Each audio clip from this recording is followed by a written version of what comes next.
Thank you, everybody, for tuning in to Coder Conversations. Today we have 2D character animator and more, Caleb Eason. Welcome to the show.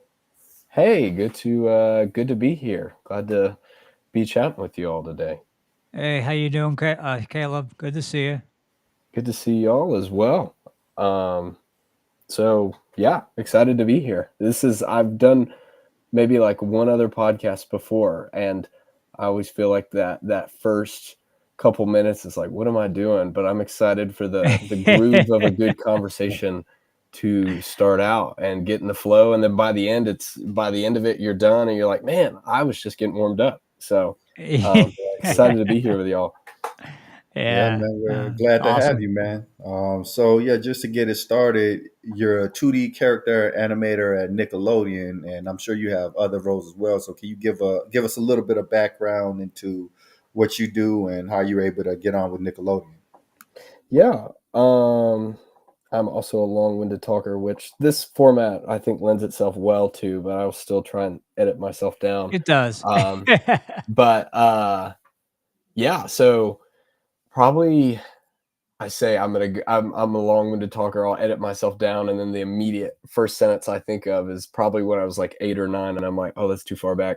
But I will say when I was like 8 or 9, I pretty much knew I was like, it's that age where you're like, what, the like cartoons or comics or things you enjoy, like people make those and like that's their job. Like jobs aren't just talking about like auditing and taxes and adult stuff. And so probably at that age it hit me. I was like, that I wanted to be in this role and in this profession. And I would say since those ages, or since that age and since coming to that realization, I've been trying to really chase after um, this dream. And probably around high school, um, which I'm a younger guy. I'll like open up with my age. I'm like turned 24 in last October, so I'll be 25 in 2025. Oh wow. Um, and so yeah, in high school, I had found myself. I was coming out of like a personal season where it was just like, sometimes you have to cut ties with friendships, this, that, and the other. Oh yeah. And I found just I had a ton of time on my hands. And as a kid, I had been always drawing comics, been writing jokes. I would say my personality myself is a joke teller and storyteller, and that's something that always came naturally, but was also fed into by the influences that I had.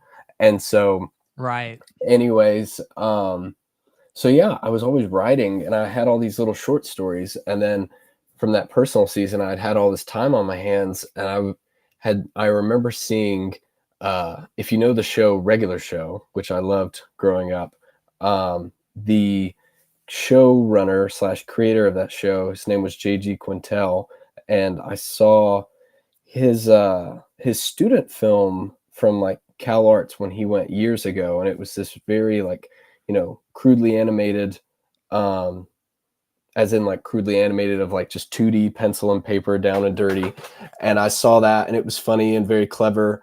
And um I was like, man, I could do that. And Yeah. I feel like getting into animation is a lot of like, you kind of have to have some naivety to yourself, because then when you get into like, um, when you get in like 2 or 3 hours and you like don't even have a full second yet in terms of like 2D traditional hand drawn, you're like, man, it'll really humble you.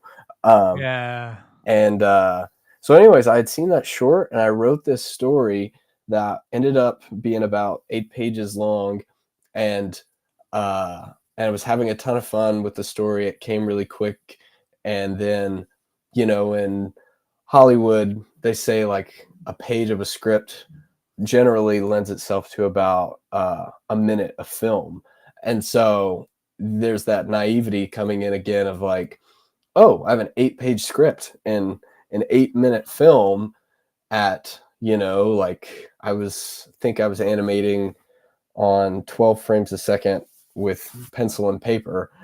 And then with 8 minutes as your like Okay. kind of target short film, because yeah, sorry, I might have not explained. I was wanting to do a short film with this story that I had had. Right. And so I didn't know how much work this thing was going to be, and I wanted to learn animation, but also found myself just struggling to like get on YouTube and watch hours of tutorials. So I like used The this work. project. Yeah. Putting the Yeah, work in. I Right. used this project outside of school. I'd come home from school and I would sit and I would kind of have my shot roughly planned out and would just start doing that. And I ended up animating for like maybe 6 months on that short pretty consistently and on the weekends. And was just like, man, I'm never going to do that again. And then I ended up Yeah. doing two more. um, and Yeah. throughout high school, and I'll kind of speed it up here, but I just learned so much by doing these shorts outside of school. I went to a college that was in state, which I was born and raised in Alabama, so no really schools around besides maybe like SCAD in Savannah. No really like Yeah. art schools around me. Um, so I was Right. still doing a lot of shorts outside of school, and um, I'll fast forward to, I think it was sophomore year of college. I'd been putting in these animation internships because that's like the prime time, um, to get your foot in the door at a studio. And so I Sure. was looking up how to get in and looking up the internships, and they all just seemed so much fun. Um, and let's see, had just gotten rejections for years actually. So I think it was, correct me, I'll correct myself here. It was, I think, junior year, and I just had a ton of rejections pile up. And then there was an opening for, I remember the position just said like Viacom CBS marketing internship. I'm like, I love animation. I'm not really into marketing. I had Yeah. worked like a small marketing job in college just to pay for school and for pay the bills and all that. It was a video editing job, just something to keep me creative on the daily. And anyways, I wasn't gonna apply for that, but I was like, I'll put in for it. It'll be like 10 minutes. I submitted my materials, and they were the only ones to get back to me. But they were like, hey, how Interesting. we see that you have the animation background, but you also have this marketing background. Um, like, how would you feel about basically doing your job that you do for the university, but with Nickelodeon? And I was like, sure, because really, Wow. um, a big That's lesson amazing. learned. I appreciate it. Yeah, a big lesson learned Yeah. from all of this is just like, to anybody that's thinking about getting into the industry, it is like really good to find your niche, and doing that quickly, and whether it's taking classes or doing anything you can to specify is really good, but also not pigeonholing yourself in the breaking in process to just finding those jobs, Now, because would you say that's the number one tip for people that are green, people that are entry level, new to the industry? I would say I would say it's definitely up there because it's the balance of like really honing your niche, and your specificity, by preparing yourself, whether it's there's really good like online asynchronous classes that you can take that aren't a part of the university system that you can really practice, and of course that's all self-discipline. But I would say like having those materials and like continuing to learn and building up that portfolio, but also like just getting in the door. Cause I mean, I'll go back to the story a little bit. Getting your foot in the door. I remember, this is kind of fast forward and I can rewind if need be, but like I got in the internship and I'm looking through the directory of everybody at Paramount, which is the parent company, So I'm like, holy crap, there's the voice actor for SpongeBob, and I have his just email, Um, Yeah. and I'm a big SpongeBob nerd. And so there, and then when you get into the studios, you realize how much like when they post a job on LinkedIn or any of these job boards that they really already have a person in mind that they've hired. They just have to legally put the job posting out there. Um, I've heard of that from other companies before. yeah, so I would say it's definitely big, and I wouldn't, you know, turn down any opportunities to get your foot in because um, this kind of theme has repeated itself through my story of just being um, landing that first job. And then I would say the second tip would be like, and I'll kind of pick up on the internship. So yeah, I landed this internship, and I'm working doing odd tasks of like either sending episodes to editors or doing some clipping myself, clipping like from episodes to send to editors so that way they can make their cuts and um, the promos easier, because that internship basically landed me on a team where um, it was the AV marketing team, and they were responsible for all of the tune-in bumpers, promos, trailers, everything for Nickelodeon. So when you turn on Nickelodeon linear, which is just cable, all of the like, this Friday at 9, catch SpongeBob followed by a new episode of Patrick Star Show, all of those Yeah. like bumpers and everything. Um, and this leads into like tip number 2 of this was fun work, and I loved just being in the world of Nickelodeon, but also like using that directory and reaching out to people. So many people are more than willing to take time and networking with a posture of, I want to hear your story and hear how you broke in. I'm so new and I want to grow.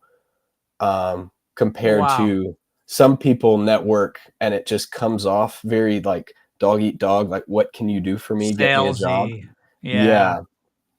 And so many people have been more than willing to help in my career, which has been a huge blessing. So yeah, I ended up staying with Nick for 6 months as an intern in New York City. I had never been. They have a New York City office and a California office, actually multiple offices in California. Yeah. Um, and I was the New York City intern, so I'd never been there before, and so I was coming from Alabama, and then I was living there for like 3 months. So it was Oh a my big god. culture shock, and I was Manhattan going, you're talking about, right? yeah, no, literally the Yeah. Times Square ball is like out my window. I can like see it. I'm looking down on it actually. Um, Wow.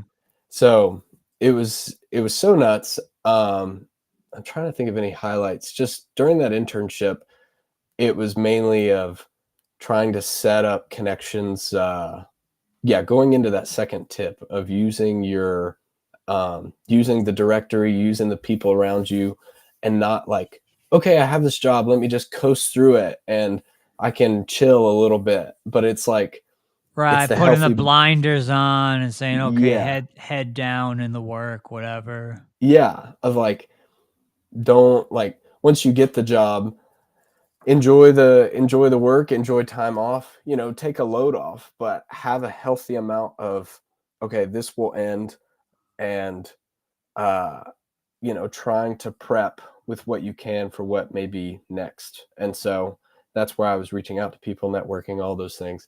Um, and I came back to, I finished up, well, I did 3 months in New York and then 3 months back in Alabama remote because my housing kind of stipend ran out and they let me go home. So it was great. And Nice.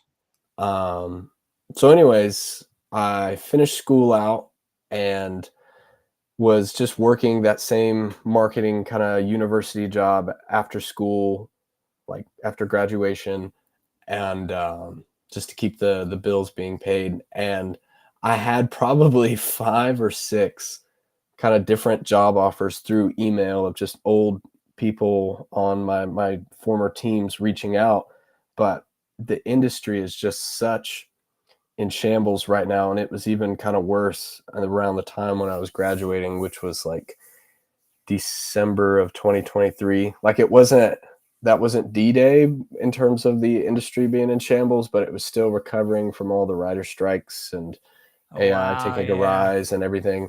I've heard Um, that's been really rough since the strikes.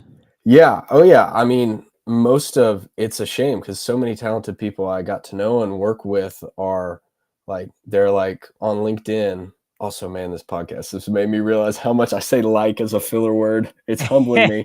Um, Yeah. but uh anyways, yeah, most of the people I've worked with, I'll see them on LinkedIn and they'll be like, man, this is month 7 of no work. And I'm like, gosh, um it's really tough out there. Yeah, And I've seen the same with, let's say like a tech recruiter with 10 right. years experience. They're like, okay, their post is saying something like, I've been out of work for a year and 2 months. Please help me, send me leads. Yeah. It's really rough. Like to kind of echo off of you there, there's a guy that came to know who's like a pretty famous storyboard artist from the original SpongeBob, like those classic first few seasons. Um, and he directed, on SpongeBob and directed on Phineas and Ferb. And I mean, has a stellar career. And he's like, yeah, he's in that same boat where it's like, you're telling me a seasoned director can't find work. It's a pretty kind of crippling thought of like, man, I'm just coming out of school. Oh, Um, yeah. but anyways, yeah, I'm working that marketing job for the university, and I'm still keeping the faith and just honestly paying the bills, doing any side work or freelance work around. Like I came across a really cool YouTuber who he does like English second language content and has a pretty big following. So I've got to do some work with him and he's awesome. Um, but there were 4 or 5 deals with Nickelodeon where they're like, all right, we'll you know, reach back out in a couple weeks and we should have this ready for you. Or and then it would be a thing of like, oh, we're on a hiring freeze, or oh, we can't do this, that, and the other right now. Right. And so Right. these leads would go cold. And the last one was rough. It was basically the producer, um he was basically giving me the job in the interview and was like, yeah, man, basically we'll get you onboarded next week. Yeah. We think maybe a few executives at the top are going to get laid off, but like once that clears up, we'll bring you on. And the next week, Paramount, which is the parent company, they laid off like 800 employees. Wow. So they laid off a total of like 15% of the company, and that team I was going to join It's got laid crazy. off. Um, That's and crazy. so I told you I was long-winded, and you asked one question, and I'm still in it. It's Um, okay. but uh, anyways, so yeah, I just was like, I'm gonna keep my head down and keep just prepping, doing like I had friends that were storyboard artists, and another side gig I love doing is like editing storyboards into animatic form, which an animatic is like the um basically putting the storyboards to video to get the rough timing of the episode. And I think that's really fun. And so just I would say another tip for anybody wanting to enter is to just take the down periods to learn and to really look up like, okay, if I got a recruiter's attention, um, how can I really like punch them in the face with my work really quick? Um, Right. Right. and just so yeah, that's stuff I was looking into. um I would say another practical advice of just, it's tough. I would spend 6 months animating something that, or 10 months animating something that was about 5 minutes, and it's like, all right, pare that down to be palatable and show your skill set in 45 seconds or less to somebody, and it's like, I'm cutting up. Yeah, You have to kill. how do I do this? Yeah. Yeah, you have to like kill your darlings sometimes to like sell yourself in that way. Because I wish people would watch the full short or something.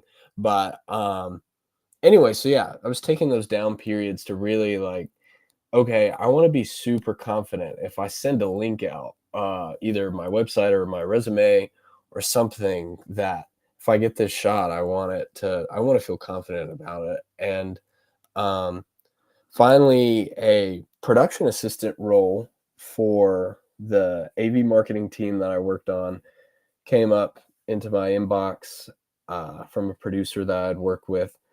And he basically said, like, we might potentially, sort of, possibly have a lead. The language was very much like, man, I don't want to get your hopes up, but we Yeah, yeah. may have something.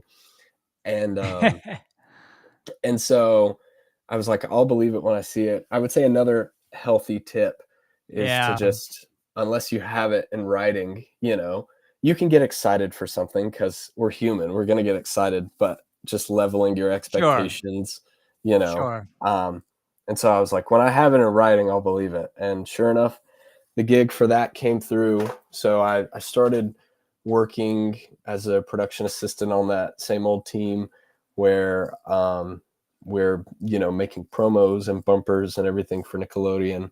Um, and I've gotten to do some really just fun things in that job. I say that job because a spoiler alert for later, there was a period where I ended up working for like 2 teams at once.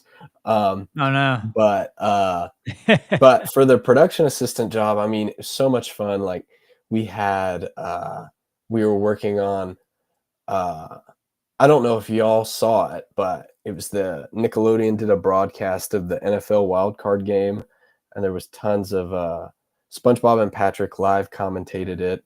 They did they hosted the Super Bowl, I think last Super Bowl. And there was this alternate Nickelodeon broadcast where, yeah, SpongeBob and Patrick are live calling the game. They have motion capture suits on. There's all Oh, these wow. fun Nickelodeon graphics on screen. That Characters sounds come. awesome. That Yeah, it sounds was awesome. so much fun. And to watch, and then, yeah, to be a part of in terms of like, uh, just for that production assistant job, we needed Tom Kenny's voice for promo for that production. And so I'm like, oh my gosh, I'm t- I'm 24 and I'm sitting in a Zoom call watching Tom Petty. Oh my gosh. Tom Petty, that's pretty funny. Tom Kenny record SpongeBob in the booth um live for this spot we're doing. So just so many cool bucket list things. Um I got to like go to the Macy's parade, um, and was actually going to be in it holding the SpongeBob balloon. Um, Would you say it's all kind of right place, right time?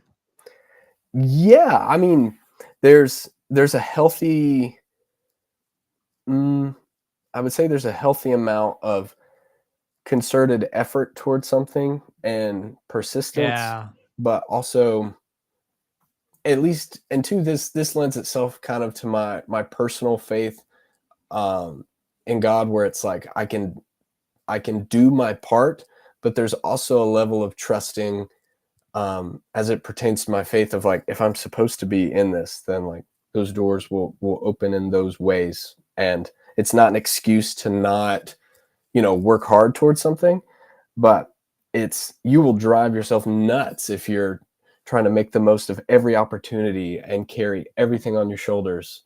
Um, Right, because it's not my will, it's thy will at the end of the day. So you have right. to, accept like you're saying, God opening doors, closing doors, this is all part of the game, I guess. Yeah. Like playing, it's these two realities that seem incompatible, but they're not. I mean, they seem incompatible, but they are actually compatible in that, like, the the responsibility of man, and also the complete sovereignty of God, which seems like, well, if he wrote this from the foundation of the world, then how am I going to play a part in any of this, or is anything I do really going to change it? And those two seem incompatible, but they're not. And so there's just, at least just even from a universal perspective, there's a healthy level of like, I can only do so much in this day, and all I have in front of me is the day, and I'll do my best in this day. And yeah, that's all I have, and making time for rest as well. Um, because yeah, I've definitely worn myself into the ground trying to make opportunities or beat down doors. Um, Yeah, and I and think that's a pretty common theme for a lot of right. people. You're trying to show up every day. You're trying to, make things work, look through the directory, reach out to people. I thought that was an interesting point you made about the directory, about actually utilizing. Hey, I could email the lead art director on this show. Yeah. And to pick up a story from that, that's a perfect where I was continuing to go, because I'm still answering that first question in very long form. Um, it yeah, this is, and it also piggybacks off of what I was just talking about, of being glad that I have a job, and because I know so many people that don't, and then just being like, okay, what little can I do, or what person can I get to know in this day today, and Lord knows where that will lead me down the road, and just having, okay, what is right in front of me, and what could I maybe do in this moment to help. And so I so yeah, to go back, I've been doing Openness. You're being very open. It sounds like. right, right. And yeah, to go back, I'm doing all these fun things, like getting to do the Tom Kenny record or the fun Macy's parade thing, and the job has been such a blessing and so many cool perks and everything. But there's still that tension of like, man, I want to be making the cartoons. And I'm okay with advertising them, and this job has been a blessing. And I know so many people have made the jump kind of from the marketing side to more the creative, actually doing the animation or being on those production side. And so Right. um, I had I had set up a meeting. Yeah, going back to the directory, I had set up a meeting with he was the animation director on an adjacent team, and just as I set up a meeting, just as kind of a general get to know, Yeah. networking kind of Zoom, and Okay. I got to chatting with him, and I would say this is another healthy tip of um, of course, letting your heart posture for networking be known, of like, I just want to meet and talk, but also not being afraid to, if the, it's discernment in the moment, but um, like, I guess like it's discerning in the moment of like, okay, would this be really weird to show some of my work right now, or screen share some of my work? It feels really kind of forward, and like, I don't want to shove that in somebody's face, but I do think about, Right. I was in that Zoom and just kind of felt compelled. I was having a good conversation with this director, and was just like, man, these are a few things that I've done, and just kind of screen shared and kind of talked through some clips. And uh, this goes into another tip of offering, if there's any way you can help, even if it's outside of your normal duties on your team. So like, I was, yeah, I'm a Yeah, production assistant. I think that's Yeah, huge. Yeah. I was a production assistant, 9 to 5, doing anything that was needed on this one team. But I was willing to take the time and offer up of like, hey, if there's any projects that I can hop on in this, it would be great to build even my demo reel more. And Yeah. the animation director, he's the man. He got back with me literally the next week, and he was like, how would you like to animate Doodle Bob from SpongeBob?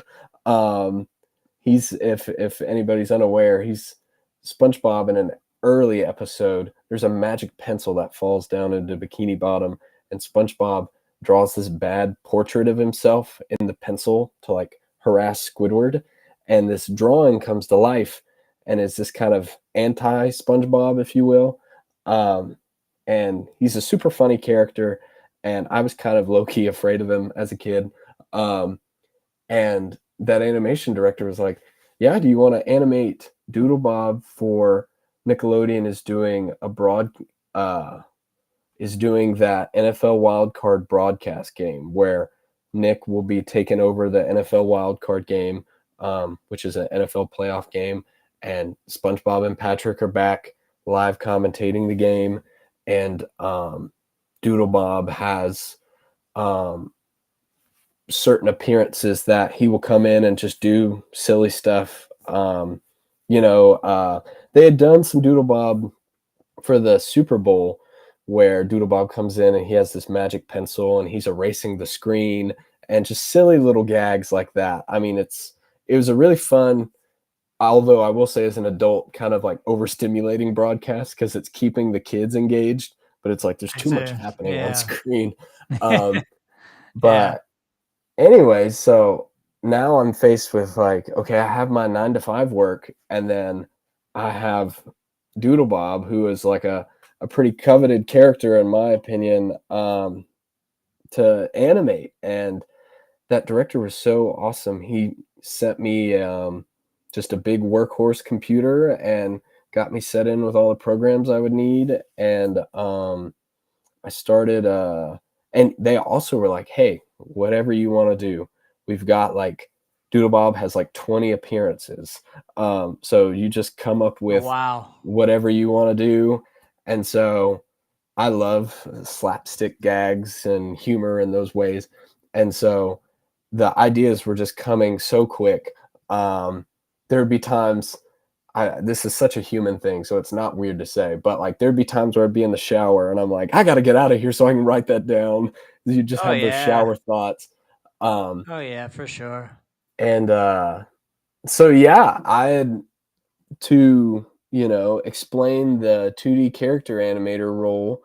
That was my like first foray into that role, which is a role that I deeply wanted since I was a kid. And I animated that character for about 3 months, and he ended up making a couple of appearances on episodes of the show NFL Slime Time, which Nickelodeon does, and it's live action, and it's kind of in that same realm of there's 2 hosts that will kind of talk about the football week, and so Doodle Bob had little silly goofy appearances in those episodes. So it was like, just for anybody that's wanting to get in, all I did was I asked this director, I had the materials ready and in a palatable form where they could be viewed under 45 seconds. I'm not sending somebody a 5-minute or even 3-minute video. Yeah.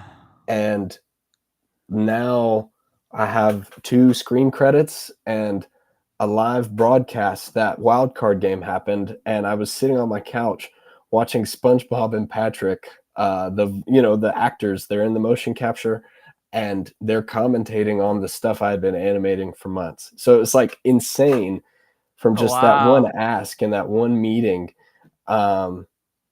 just that coming up. So there's a couple other little things I'm trying to kind of work myself into because I'm still technically a production assistant, but I would say just, probably the last big tip is just to try and make work for yourself, because there's so many people that are vying to get in and vying to have work and taking hold of like, okay, I have this steady income and paycheck and it's a blessing.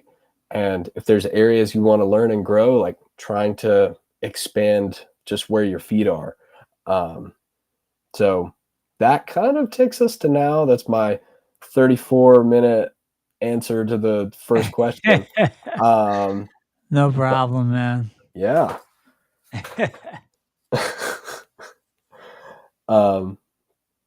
But yeah, I can also be very like short in answers as well. So if you all had any other questions, I promise you won't ask another and get another 30-minute. But I do like, it's hard for me to boil down things when it's just so apparently connected, from day one. And so it's like, I can't talk about that if I don't talk about this. So I just kind of go a little long there. To segue a little bit, we've heard about the writer's strike, but what exactly is that about? Like, what are they hoping to accomplish? Um, this is an area that I'll plead a little bit of ignorance to, in terms of, uh, I think it was really at its height, um, a couple years ago, and essentially there's these. I'm gonna butcher it because I had been hearing it through that SpongeBob Phineas and Ferb director, because he's super in on that scene and knows a good bit. So I would just hear from him. Um, but from what I've gathered, just in general, there's unions to protect animators and to protect writers and to protect entertainment people in general, because the studios are all about, not to villainize them, but they're all about profits and making a big buck and all of that. And so um, there's disagreements that come up, or I think maybe a contract that expires every few years that they have to renegotiate with the unions. Yeah, I don't even want to go further because I don't want somebody to be like, this guy doesn't know what he's talking about. But Wow. Yeah. there's hot topics Right. that Right. they're, discussing in general. Like AI is a big one with animation. That's not, I guess, pertaining to the writer strike, but just it's that, I would say, to boil it down, it's that tension between, artists that this is their livelihood, but also like the studios that are motivated by profit and they have to make money. And that's the age old, how do we make those work? So there's just going to be those disagreements, and then people are going to be put out of work. I know for Paramount, um, there's this has also just been a great time in general for layoffs. Um, and I know just mergers can affect things, media consolidation. I mean, there's just so much to it. Yeah, I'll probably just shut my mouth because I don't know as much. And because I was still coming out of school at that time, I kind of just had my head down working on my work, trying to get into all of this, and I would read articles and stuff. But yeah, Yeah, that makes sense. there's so much. There's it almost if somebody it'd almost be like if somebody sent me a, I don't know, like an article about investments. I'll like maybe get a paragraph in, and then I'm like, I can't go any further than this. This is kind of above me. This I is need somebody to dry. layman's explain this to me. Yeah, right. But um but yeah. Uh did y'all have any other questions or anything? Yeah, sure. So, like, you're a little bit younger than us. So, like, what did you grow up watching? Like, what really inspired you? I know SpongeBob was one for you. Like, for us, it might have been X-Men or things like that. Like, what? X-Men. Yeah. Mhm. Yeah, that one's have y'all seen the new, I haven't seen it, but have y'all seen the new, what, X-Men, is it X-Men 97? Haven't seen it. It looks really good in terms of I think the styles they're calling back to that OG X-Men Oh, series. wow. Um, so yeah, she should definitely look into that. It seems pretty cool. But For but sure. yeah, I would say my parents did a good job of the word, I guess, culturing. So I got a lot of Looney Tunes and Tom and Jerry growing up. It's just the slapstick in those is so good. Um, so yeah, I was watching those. I was watching SpongeBob. SpongeBob just really got me in terms of the dialogue is super funny. And you could have, when I say innuendo, I don't mean like a sexual innuendo, but like an innuendo to like taxes, that I would watch a SpongeBob episode now and be like, I would get it. But as a kid, I didn't. So there's even this cool generational thing of, as I grow older, I can appreciate it in ways that I didn't even know about when I was younger. Um, so yeah, love SpongeBob, love the dialogue, super funny. Watched Cartoon Network. I was definitely more of a Nickelodeon kid because Cartoon Network had that kind of darker, grittier edge to it. Yeah. But I enjoyed Regular Show, Flapjack, um, Camp Lazlo, uh, See, I hate this. Talk about a shower thought. I'm going to get out of this podcast and think of 20 other shows. It's always when somebody asks you a question, you can't name them. Yeah, I did get a lot more of the classics like Ren and Stimpy 2,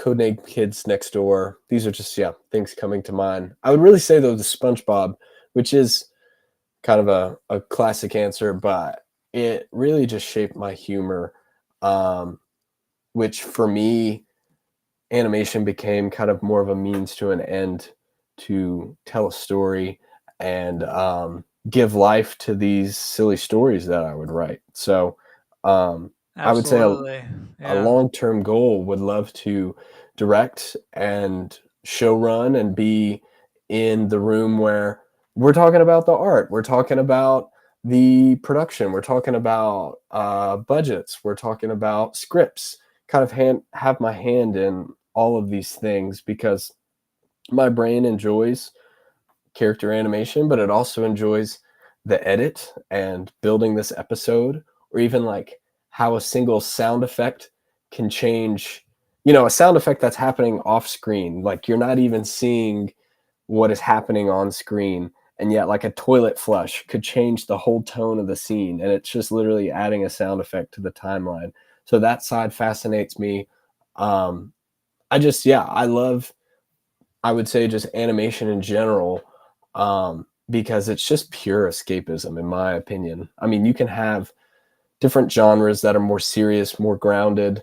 Ooh, Batman the Animated Series came to my mind just as a TV show. Not that I'm saying it's more grounded because it's pretty cartoony, but Right. I love Batman the Animated Series as well. That's one I currently still watch. But yeah, I guess I would say I also have been appreciating. I have a little 9-year-old brother that he loves Captain Underpants and Dogman, and I went and saw the Dogman movie with him, and just loved how this was a film that was just, it wasn't trying to sell you anything. It was just trying to be silly and dumb, but like dumb in a way that's not like, okay, this is just rotting my brain cells, but dumb in a clever and kind of funny way. Yeah. And I get so that.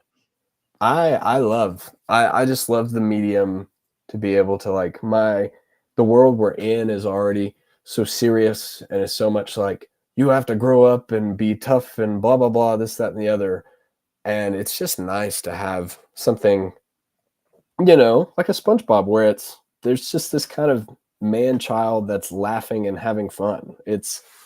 That's I would say is also the heart of why I wanted to get into this, and have been blessed to be in the place where I am at such a young age, because I know so many people that are really hustling and really trying for it.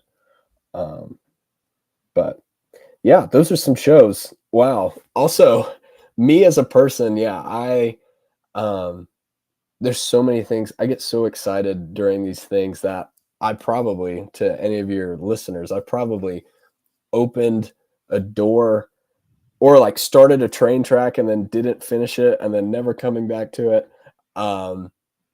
But yeah, y'all also just are like cool guys. What did y'all watch growing up? Let me turn this boat back to y'all. Yeah, I Y'all mean, have such for good. me, for me, it was definitely X-Men. Yeah. Yeah, X Men. There was so much good stuff back then.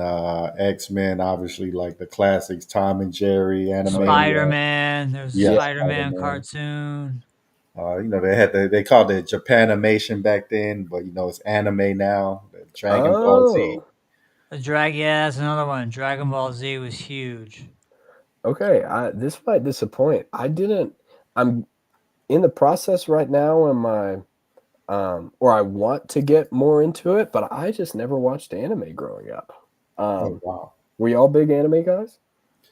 Yeah, but back then it was on tape, so you had to actually like you couldn't just go online and watch it, so it was a little Right. harder to get it. Wait, Yeah, it so was all tape. Yeah. would you go into like a blockbuster or movie rental, or how would y'all come across um that, because I didn't even think about it. Definitely was more of a niche thing then, or maybe harder to come by. Did you want to go first, Brian? Uh, uh, excuse, Oh yeah, but excuse me. how I seen it, was in like comic book stores, or was it like Oh, Suncoast Videos? So, some of these video stores they had it, and yeah, it was kind of like a treat because a lot of the stuff was hard to find. But yeah. Now, comics, which it's not to derail you, Brian, from maybe chatting about some of uh, anime or anything, but I was Yeah. super big into. I love comics. I was big into those um, kind of 50s, 60s, 70s Marvel, DC. Um, okay, this is a random tidbit, but I, as a kid, wrote so many letters to people, and I guess it's where kind of networking maybe comes easy for me now in terms of having pen pals as a kid. But I used to be pen pals with Steve Ditko, who did the original Spider-Man art Oh for wow. the 60s Spider-Man with Stan Lee. Um, Wow. but so yeah, I loved.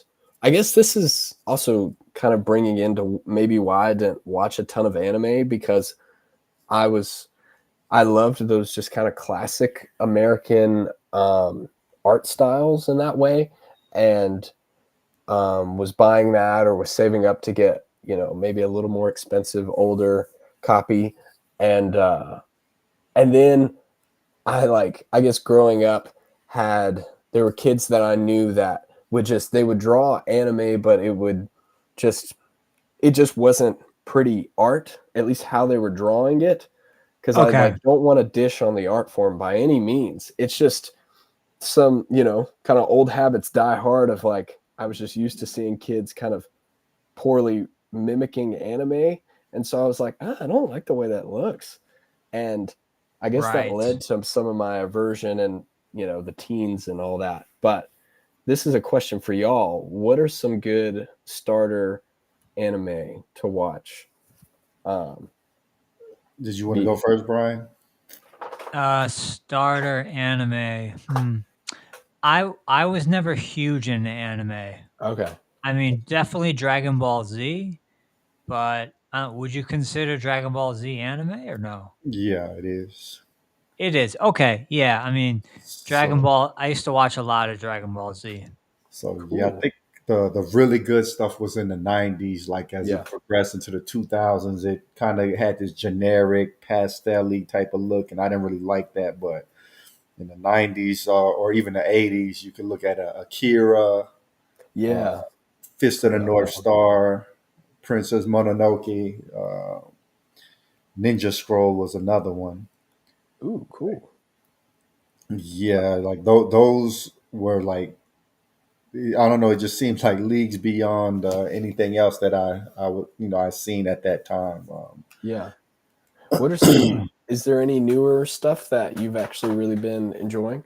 Nah, kind of. I don't really like the how modern anime looks, so I'm probably kind of like along the same boat as you. I think it looks a lot of it kind of converged into this generic looking style. Yeah. Like so I kind of stopped watching it. But if you look into the '90s or '80s, there was some like really amazing stuff. Like maybe start off with those titles I mentioned, and let me try to think of a couple of other ones. What Have I you guess also there was like Sailor Moon, Oh, I've heard of that Cowboy one. Bebop, that's another good. Yes. Yeah, I've Cowboy heard of that one. Bebop. Yeah. Yeah, that was I really think I've good. seen the first episode of that, and it's insane how they were just making these full length episodes, because they're so beautiful, and they're so painstaking to do. Yeah.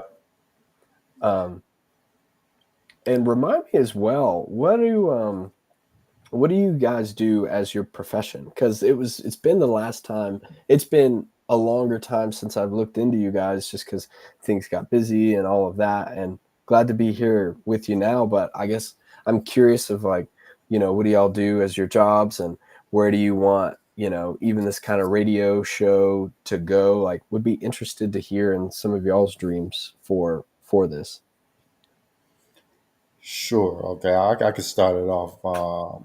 So yeah, right now I'm working as a software engineer. I've been doing this for almost 10 years, but before I got into software, I actually wanted to be an artist, and I like comics and all that kind of stuff. And I Yeah, really love video games, and that's really what got me into like programming or even like wanting to draw. But yeah, art is kind of tedious. I think my issue is like, okay, you spend 2 or 3 hours drawing something, shading it and everything. Somebody takes a look at it. Oh, cool. Yeah, that's pretty nice. And then they yeah. just move on. It's so tough. Yeah. Oh, Yeah. And it's discouraging. And like programming in the 90s was really difficult. So I kind of segued from that and went into like finance and accounting type stuff. So my degree is actually in accounting, but I didn't like that. So I just came back to programming around 2012 or so and ended up getting a job. And I've been here ever since. that's awesome, That's man. awesome. That's a blessing. Yeah. Yeah, Um, that's awesome. who started the little show we're on? Kevin. Oh, sweet. Okay. But Yeah. yeah, for me, I do music. I'm a drummer. I've been doing Okay. music for a long time, on and off. Used to work in insurance when I was younger as well, health insurance, life insurance, annuities, Hmm. things like that. But yeah, now I teach drums and I That's awesome. do studio work when I can get it. But yeah, I really enjoy teaching. I have this one 10-year-old he's incredible. I'll show him a pattern and he'll play it immediately. And I'll say to him, that normally takes people weeks to learn. And, Yeah. he just kind of stares at me like, oh, it's not so hard. What else you got? See, that's got to be awesome because I personally, yeah, I also just enjoy kids and I don't know A to curiosity, right? yeah, and A to childlike curiosity. and when you really see somebody too that like because I'm sure you see a ton of students that are just like I'm trying to fill the time because my parents paid for these lessons or something, but then when you see the kid that's really Well, it's wanting to go after it, babysitting. Yeah, yeah, it's similar to babysitting when the parent is pushing the kid, and usually, when they're more like 8, 9 years old. I always tell people, look, it's a little young to be yeah, starting on an instrument. I know there's people that say, oh, you got to start your child on piano at 4 years old or guitar or something. But the truth of it is that most young kids, 7, 8, 9 years old, they don't have focus. So mm, the 10-year-old who is 9, he just turned 10, he has incredible focus and he's able to yeah, sit there and go over the patterns and listen to what I have to tell him and critiques and all of that. And he's very open. He's very open about everything. And yeah, I mean, just as a teacher, it's great to have students that really want to learn the craft, people yeah, that really love, what I'm doing and appreciate, that I put so much time into it to craft my lessons. Primarily, I do improvisational lessons and I focus a lot on covers. So, yeah, because a musician once said to me, he said, if you could play to John Coltrane or you could play to Miles Davis on a record, you're probably pretty good. yeah, for sure.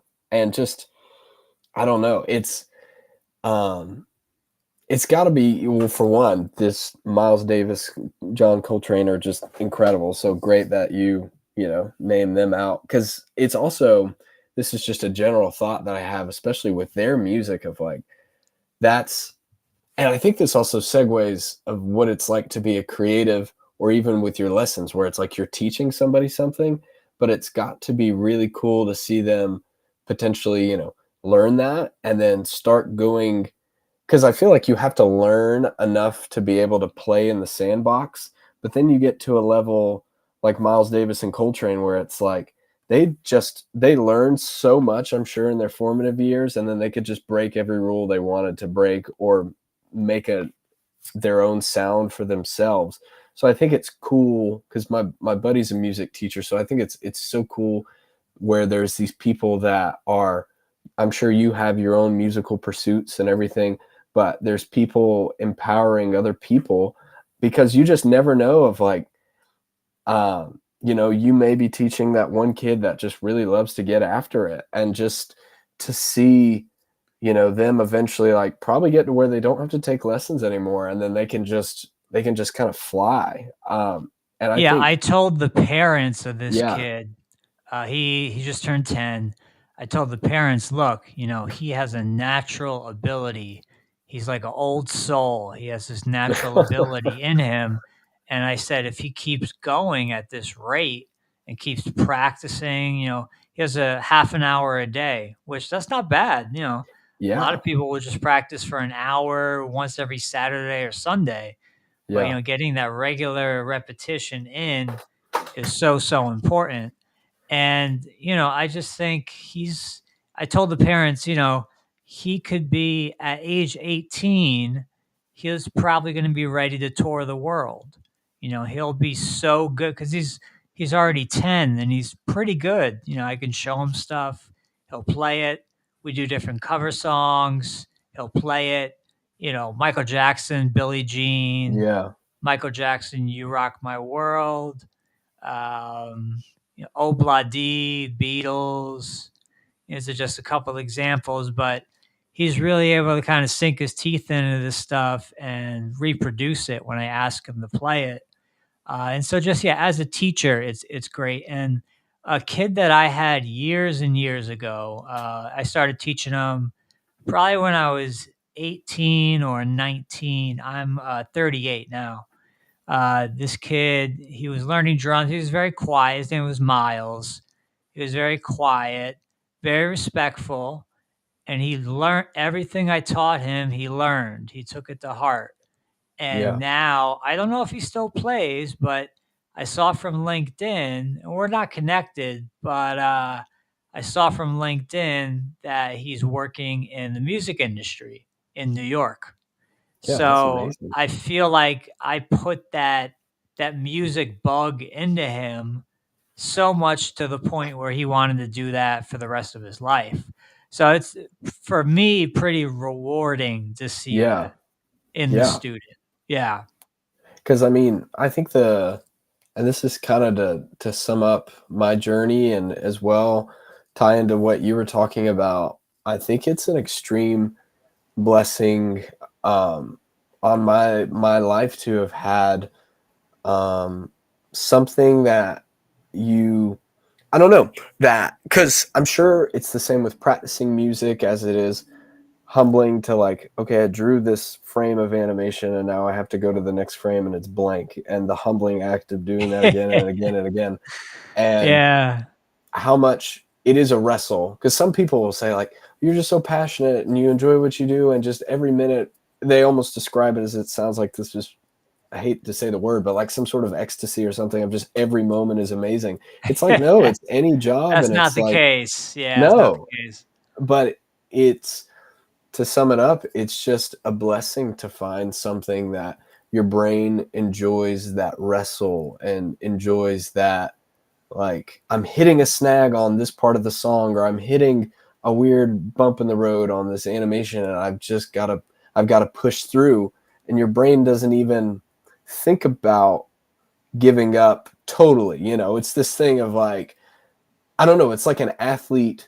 I found out really quick when I was younger that, because I did some sports and stuff, but I would look at certain people and I'm like, they are going after the ball with every fiber of their being, and I don't have that in me. But You don't it's have a that gusto. Yeah. yeah, but it's like, but I do have, it's a blessing though when you find that kind of metaphorical ball of like, oh, I want to keep going after this, and this is hard, and this is really challenging, and I do want to walk away at times or give up or whatever, but I gotta keep going after that thing.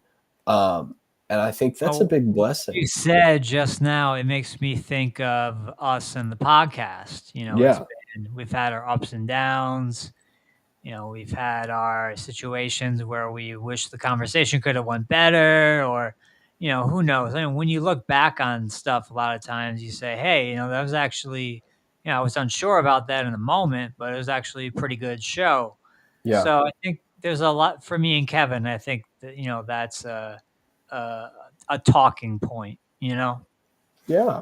And yeah, like I just encourage, and this is me preaching to myself as well, of just keeping after it, because it does pay off. And there's so many moments in my story, and I'm sure in y'all's, where um I don't know, you wished maybe you were in a different place, but moments of just persistence can really pay off. And also the rest that we have of like, man, all we have is today. So, just doing my little part in this day, and however that manifests, may be different for every person, but not kind of overwhelming yourself with, I've got to get to this season. Cause I think that's been a humbling thing here lately, of just like, with all of this really good things happening, and a lot of these, sounds cliche, but a lot of like dreams coming true. It's been a thing of like, I go back to that first tip where I was saying, like,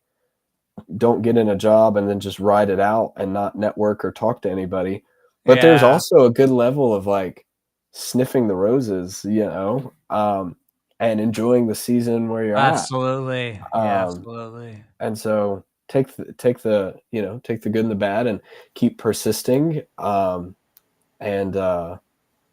and I humbly say this too, because I know both of y'all have seen so much more life um, than me, but it is like the creative stuff it can really have its high highs, and it can also just have its really low lows, where and then especially trying to like make it, doing it, and paying your bills can just add another level of complication, and maybe um, can be disparaging at certain points.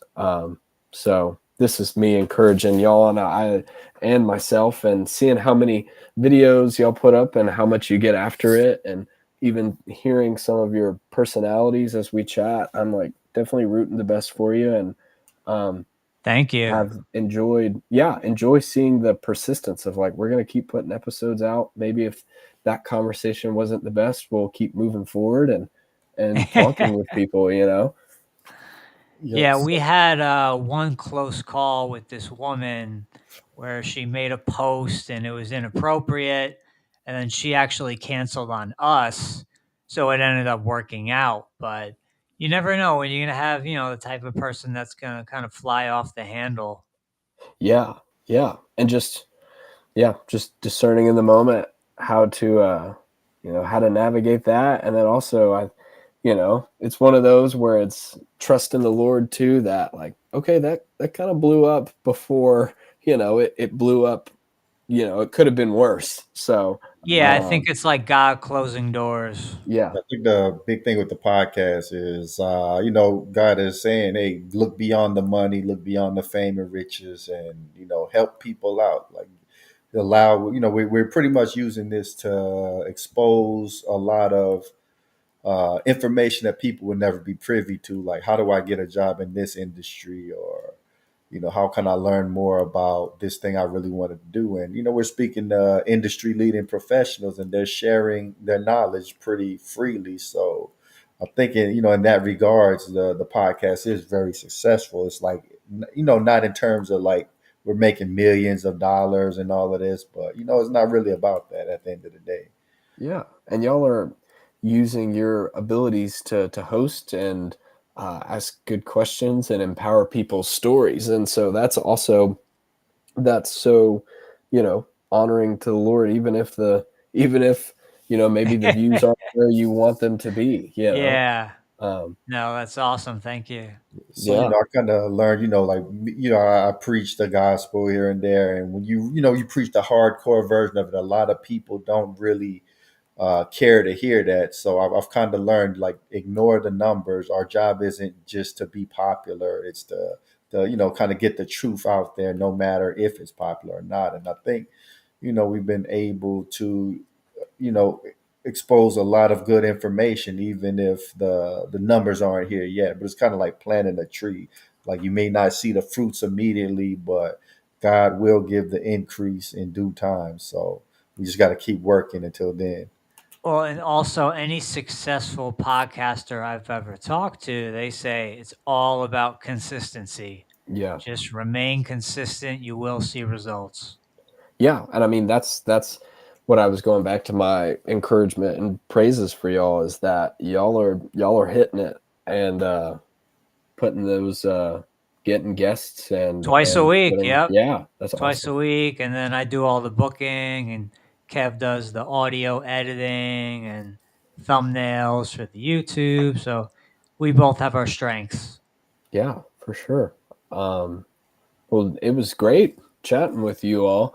I'm probably gonna have to jump here in a moment, but genuinely I appreciate uh you all just for taking your time and asking to bring me on. And also this is just these things are good because I'm a big verbal processor. Your listener is probably like, oh, I can tell. But I'm a big verbal processor, and so it's good for me honestly at times to connect back or even have some hindsight in the moment. So it's also been kind of, I guess, cathartic. I don't know if the word's cathartic, but it's been really good to, I don't know, get those out there and look back on the Lord's faithfulness and this, and all of this. So, Yeah. Yeah, absolutely, man. It was amazing having you on, and maybe in a future episode we can dive into, your faith and how that affects you, your life, your career, etc. But yeah, man, we definitely appreciate you for taking time and joining us on the podcast. yeah, of course. And yeah, I would definitely be open to, because that's a whole other, yeah, I won't go into that, but it's a whole other thing as well of being a creative and also holding, to your values and convictions and giving honor to the Lord and jobs and how, I don't know, and trusting God in the tension of all of that. So yeah, there's definitely another podcast in there for sure. But yeah, thank y'all for y'all's time. And Yeah. I'll be catching y'all. Did you want to leave the audience with any closing thoughts before we get out of here? Um I would, yeah, I mean, this is a faith thing. It's because it's also it's hard for me to talk about any of this and leave the Lord out of it, which I wouldn't intentionally do. But sometimes, when you're talking to certain people and you're just discerning crowds and discerning what could be best, you may not lay the super, kind of spiritual lingo out there. But I would say, if really you're wanting to get into any creative profession, um, one thing that the Lord has made really apparent to me, because I would say a lot of my story has been me in my insecurity thinking like, man, I've been wanting to do this creative thing ever since I was a kid. And like so many people fail at this. And I've had so many people in my story say like, oh, well, you will be working at Walmart if you try to do that, and would try and scare me to sober me up to pick something else. And how much I projected those views onto God, but truthfully, like, have learned over the past few years that um man, if the Lord's starting something in you, he will be faithful and carry it into completion. And it may not look exactly like how you envision it, but I've been reading, it's a classic psalm, but Psalm 139 talks about just like, man, before the foundations of the world, like the Lord knew me, knew my personality, knew who I would become, all of these things. And the Lord just became very personal in that psalm, because growing up I was like, I got to strive for this thing, as hard as I can, because it feels like everybody is telling me this is not going to happen. But like, Yeah. man, if the Lord is willing it for you, yeah, once again, it may look differently, but he won't, you know, me being silly and goofy and wanting to do this thing is not taking him by any surprise. And if anything, he loves that part about me. And I know there's ways I can mature and change and grow, but the Lord is like, man, I love Caleb, and I hate that he had to experience people telling him these, kind of hard and harsh and rude things about something he feels wired to do. Because that Yeah. isn't that hard of, you feel you're wired to do something, and then you have everybody kind of trumping on you.